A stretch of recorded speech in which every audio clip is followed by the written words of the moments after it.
بسم اللہ الحمدللہ والصلاة والسلام علی رسول اللہ. آپ سب کا ہماری نمائش میں خوش آمدید. اہلا و سہلا و مرحبا بکم. بہت پیاری نمائش ہے اور اس نمائش میں آپ دیکھیں گے کہ مسجد نبوی صلی اللہ علیہ وسلم اس کی تاریخ کیا ہے. سب سے پہلے دیکھیں نبی علیہ الصلوۃ والسلام جب مکہ سے ہجرت کر کے مدینہ منورہ تشریف لائے تو آپ نے اس طرح سے مسجد نبوی کی بنیاد رکھی کہ آپ کے سامنے اسی پہلی مسجد نبوی کا مجسمہ ہے، یعنی یہ سب سے پہلی مسجد نبوی ہے. دیکھیں سب سے پہلی مسجد نبوی کچی دیواریں تھیں، ان کی اونچائی 2 یا 2.25 میٹر تھی. مسجد کی لمبائی تھی 35 میٹر، چوڑائی 30 میٹر. کھجور کی پتیوں سے بنی چھت تھی اور اس کا رقبہ تھا 1050 اسکوائر میٹر. اسی طرح آپ صلی اللہ علیہ وسلم کے زمانے میں جب مسلمانوں کی تعداد میں اضافہ ہوتا رہا تو مسجد نبوی کے اندر سن 7 ہجری میں 1425 اسکوائر میٹر کا اضافہ ہوا. اس کے بعد مسجد نبوی کا رقبہ بنا 2475 اسکوائر میٹر. آپ صلی اللہ علیہ وسلم کی زندگی میں مسجد نبوی اسی حالت پر باقی رہی. نبی علیہ الصلوۃ والسلام کا انتقال ہوا، حجرہ عائشہ رضی اللہ عنہا کے اندر آپ کی تدفین کرائی گئی. اس کے بعد پھر توسیع کا ایک لمبا سلسلہ ہے، یعنی خلفائے راشدین کے زمانے سے لے کر عہد سعودی تک کس نے کس طرح سے تعمیری کام کیے، اسے انشاءاللہ ہم وہاں سے دیکھیں گے. صلی السلام کے انتقال کے بعد جب یہاں خلفائے راشدین کا زمانہ آیا تو دوسرے خلیفہ تھے حضرت عمر بن الخطاب رضی اللہ عنہ. حضرت عمر رضی اللہ عنہ نے سن 17 ہجری میں مسجد نبوی کے تینوں سائڈ سے توسیع کرائی. انہوں نے جنوب کی جانب 5 میٹر کا اضافہ کیا، مغرب کی جانب 10 میٹر اور شمال کی طرف 15 میٹر کا اضافہ کیا. اس کے علاوہ 2 یا 3 دروازوں کا بھی اضافہ کیا، خاص طور پر باب النساء 39 نمبر گیٹ اور باب السلام 1 نمبر گیٹ. ان دونوں دروازوں کے بارے میں کہا جاتا ہے کہ انہوں نے اضافہ کیا. اس توسیع کے بعد مسجد نبوی کا کل رقبہ بنا 3575 اسکوائر میٹر. حضرت عمر رضی اللہ عنہ کے زمانے میں 1100 اسکوائر میٹر کا اضافہ کیا گیا. اس کے بعد وہاں چلیں دوسرے مجسمے کے سامنے.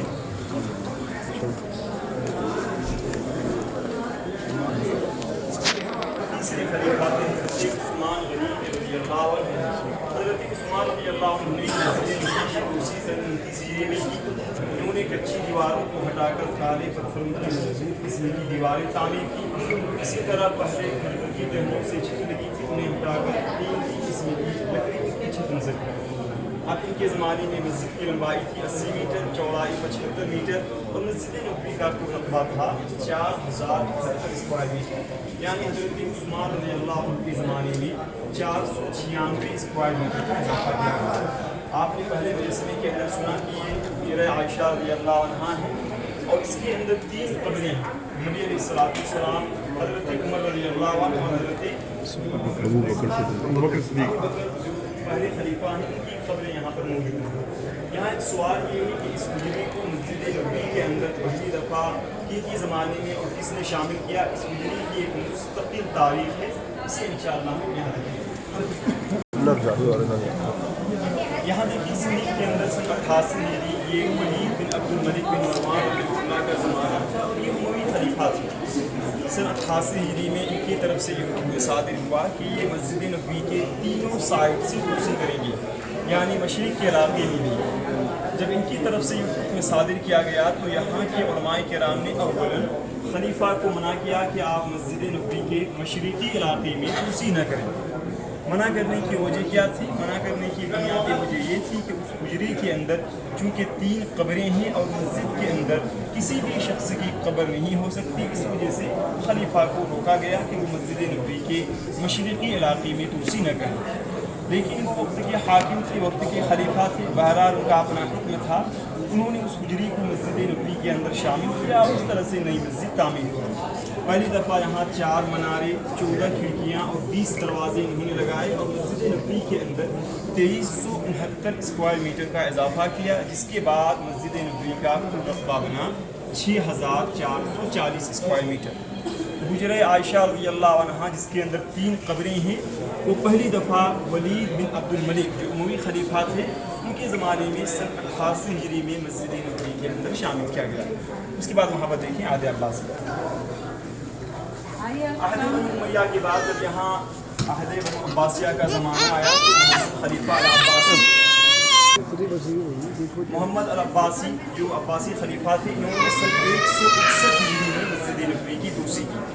انہوں نے سیم وہی ڈیزائن جو عہد بنو امیہ میں تھی اسی کو باقی رکھا اور مسجد نبوی کے شمالی علاقے میں انہوں نے مسجد نبوی کی توسیع کی، تقریباً 2450 اسکوائر میٹر کا اضافہ کیا، جس کے بعد مسجد نبوی کا کل رقبہ بنا تقریباً 9400 اسکوائر میٹر۔ اس کے بعد یہاں پر آ جائیں،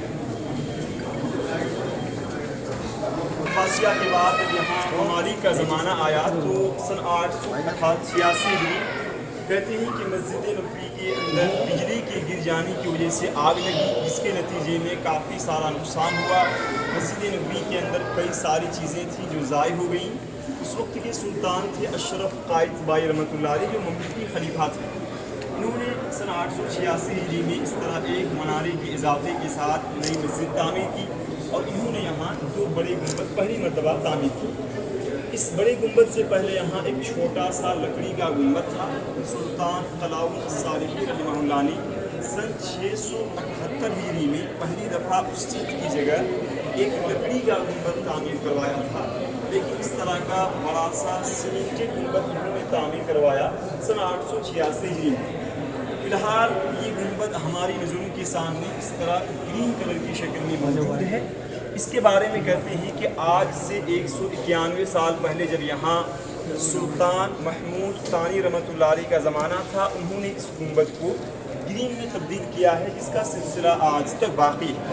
اسی طرح دیکھیں یہ چھوٹا سا گنبد، جب آپ سلام پیش کرنے داخل ہوتے ہیں آپ نے دیکھا ہوگا آپ کے رائٹ سائڈ ایک محراب آتا ہے، وہ جگہ حضرت عثمان غنی رضی اللہ عنہ کی امامت کی جگہ تھی اور اسی کے اوپر یہ چھوٹا سا گنبد تعمیر کیا گیا ہے۔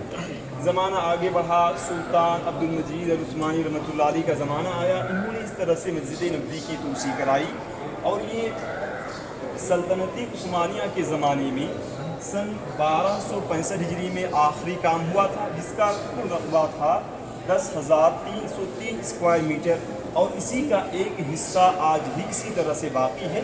اسے ہم دیکھیں گے سعودی حکومت کے زمانے میں۔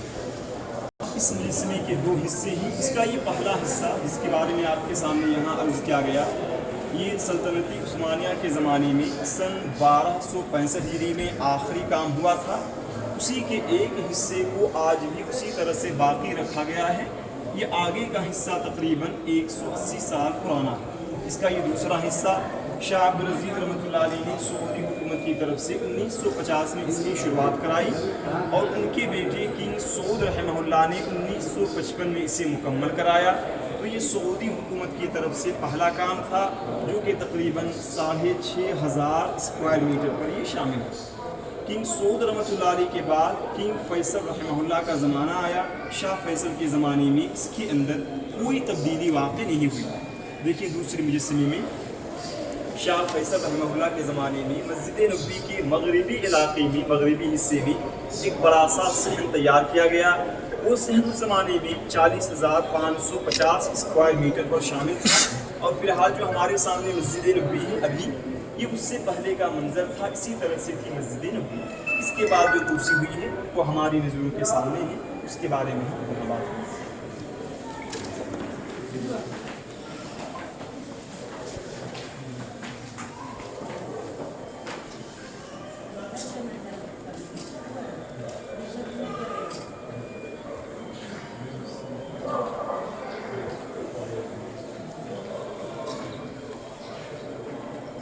اب یہاں پر دیکھیں آپ کے سامنے موجودہ مسجد نبوی کا مجسمہ ہے۔ اس کے بارے میں کہتے ہیں کہ 85 اور 98 کے درمیان شاہ فہد رحمہ اللہ کے زمانے میں یہ توسیع ہوئی ہے، جو مسجد نبوی کی تاریخ کی سب سے بڑی توسیع ہے۔ شاہ فہد کے زمانے میں بیچ کا وہ حصہ جس کو آپ نے وہاں دیکھا اسے باقی رکھا گیا اور تینوں سائڈ سے توسیع ہوئی۔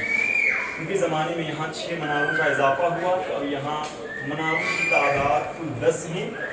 اسی طرح دیکھیں 27 کی تعداد میں یہ بڑے گنبد، ان میں سے ہر ایک کا وزن ہے 80 ٹن۔ آپ نے دیکھا ہوگا ریموٹ کے ذریعے سے ان گنبدوں کو آگے پیچھے کیا جا سکتا ہے۔ مسجد نبوی کے چاروں سائڈ دروازوں کی تعداد کل 85 ہے۔